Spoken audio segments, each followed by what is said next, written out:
Сәлеметсіздер ме, құрметті студенттер. Сіздермен ақпараттық технологиялар колледжінің химия пәнінің мұғалімі Каримова Тоғжан Төлебаевна. Бүгінгі сабағымызда тақырыбы органикалық химияға кіріспе. Мақсаты Александр Михайлович Бутлеров теориясының негізгі ережелерін білу. Көмірсутектердің эмпирикалық, молекулалық, құрылымдық және кеңістік формулаларын ажырату. Органикалық химия пәнінде заттардан тұрады. Заттар бізде органикалық және бейорганикалық болып жіктеледі. Органикалық заттар дегеніміз барлық заттардың құрамында көміртегі болады. Ал бейорганикалық заттарда барлық заттарда болатын химиялық элементтер жоқ. Ерекшеліктеріне назар аударыңыздар. Органикалық химияның барлық заттар құрамында көміртегі бар дедік. Бірақ бейорганикалық заттарда кездеседі. Көміртегі қосылыстарында бар. Органикалық заттар бейорганикалық заттардан қалай ерекшеленеді? Органикалық заттар негізінен көміртек және сутек атомдарынан тұратындықтан араларындағы байланыстар коваленттік болады. Сондықтан органикалық заттарға мындай қасиеттер тән. Олар бейэлектролиттер немесе әлсіз электролиттер. Органикалық заттардың арасында реакциялар баяу жүреді. Органикалық заттар молекулалық құрылымды болғандықтан қайнау және балқу температуралары төмен болады.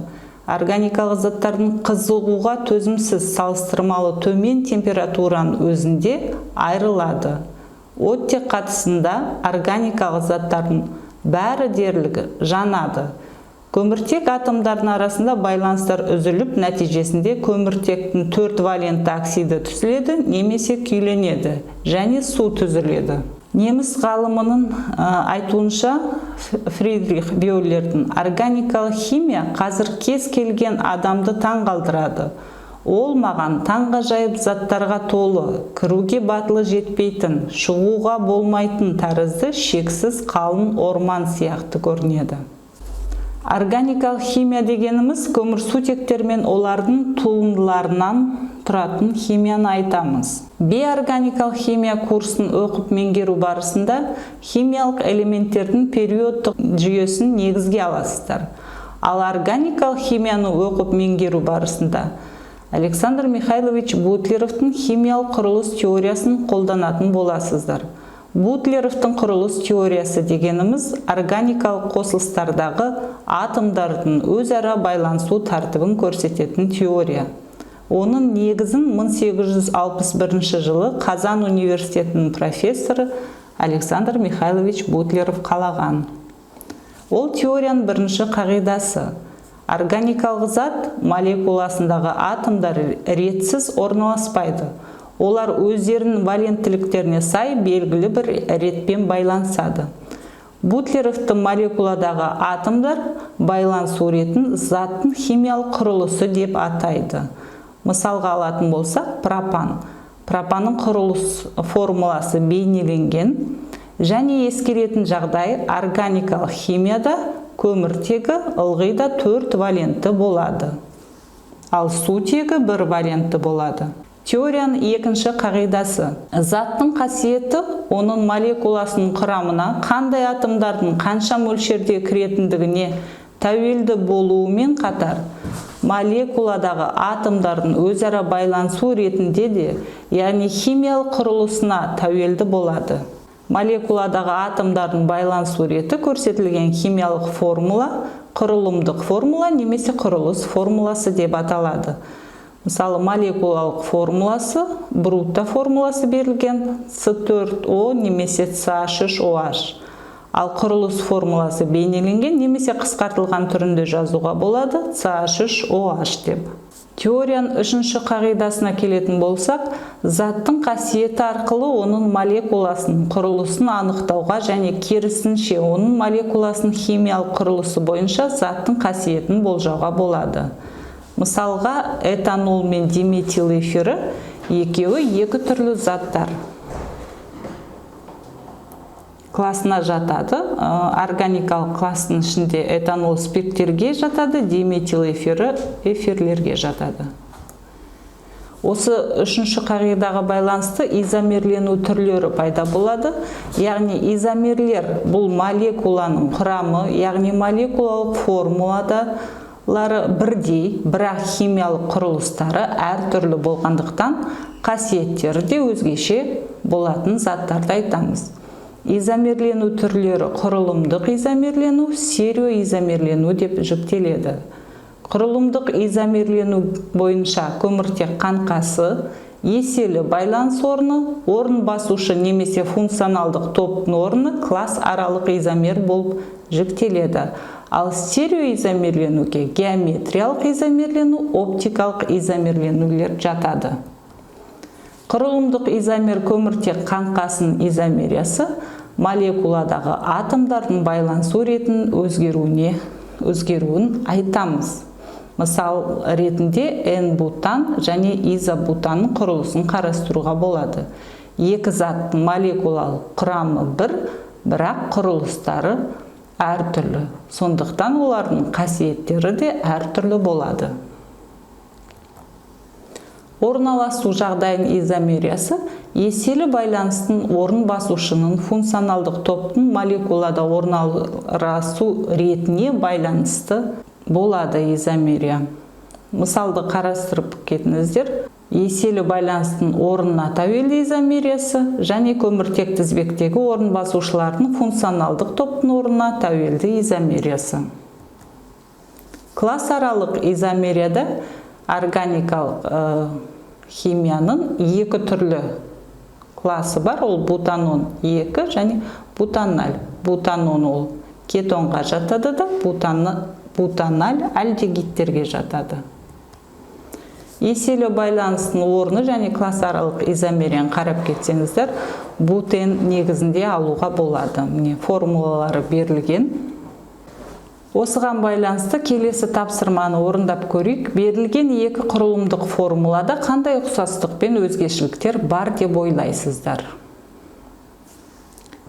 Айта кететін болсақ, берілген формулада ұқсастығы ол молекулалық құрамы бір, және жауабын айтатын болсақ, кеңістікте әртүрлі орналасқан сияқты, бірақ хлор атомы екі жағдайда да бірінші көміртекпен байланысқан.